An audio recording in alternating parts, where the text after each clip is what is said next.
អត្តន័យសបិនឃើញសង្សារចាស់កាត់ដែលសបិនឃើញសង្សារចាស់រៀបការបង្ហាញថាគេនៅតែមានតំណែងក្នុងចិត្តរបស់អ្នកហើយអ្នកនៅមានចិត្តចង់ចាប់ផ្ដើមសារជាថ្មីជាមួយគាត់វាគឺជាអសព្វព្យាបាលផ្លូវចិត្តមួយប្រភេទសម្រាប់ក្តីសបិនដែលនឹងមិនខ្លាចជាការពិតទេសបិនឃើញសង្សារចាស់នៅលៀបជាកថាសំណាងរបស់អ្នកថយចុះហើយជីវិតស្នេហារបស់អ្នកមិនសូវល្អដែលអ្នកគួរតែប្រុងប្រយ័ត្នចំពោះទំនាក់ទំនងស្នេហាសបិនឃើញសង្សារចាស់ស្លាប់ជានិមិត្តនៃការបំភ្លេចចោលអតីតកាលរបស់អ្នកហើយអ្នកនឹងបំភ្លេចគាត់ចោលហើយចាប់ផ្ដើមទំនាក់ទំនងថ្មីក្នុងពេលឆាប់ៗតែប្រសិនបើអ្នកមានទុកព្រួយក្នុងសបិននោះបង្ហាញថាអ្នកមានការសោកស្ដាយឬនៅមានអារម្មណ៍លើទំនាក់ទំនងអ្នកទាំងពីរសបិនឃើញសង្សារចាស់ខ្លាចជាតារាមុនពេលអ្នកទាំងពីររៀបការវាបង្ហាញថាអ្នកមានការស្ទាក់ស្ទើរអំពីកាយការហើយមានក្តីបារម្ភអំពីជីវិតនាថ្ងៃមុខរបស់អ្នកបើអ្នកសបិនឃើញសង្សារចាស់ព្យាយាមមកផ្សះផ្សាឡើងវិញអ្នកគួរតែសួរខ្លួនឯងប្រសិនបើអ្នកមានអារម្មណ៍ខឹងអន់តែងវាមានន័យថាអ្នកនៅតែស្រឡាញ់គាត់តែបើក្នុងសបិននោះអ្នកទាំងពីរមានអារម្មណ៍ស្និទ្ធស្នាលនោះអ្នកមិនបាច់បារម្ភទេមួយវិញទៀតបើក្នុងសបិននោះសង្សារចាស់គេមិនរវល់ពីអ្នកនោះអ្នកមិនចាំបាច់បារម្ភពីសបិននេះទេព្រោះវាមានន័យថា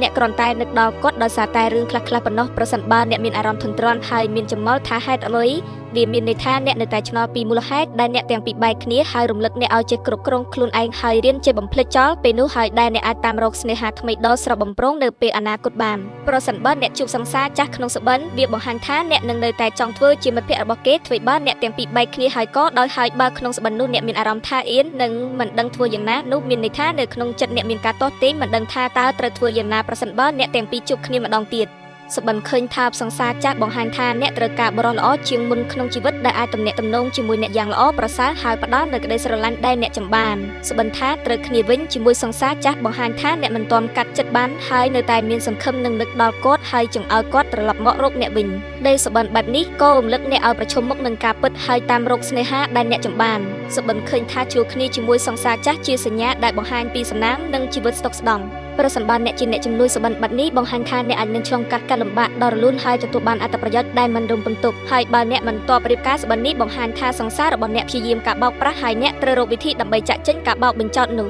អរគុណសម្រាប់ការទស្សនាវីដេអូនេះដល់ចប់ជួបគ្នានៅវីដេអូបន្ទាប់ទៀត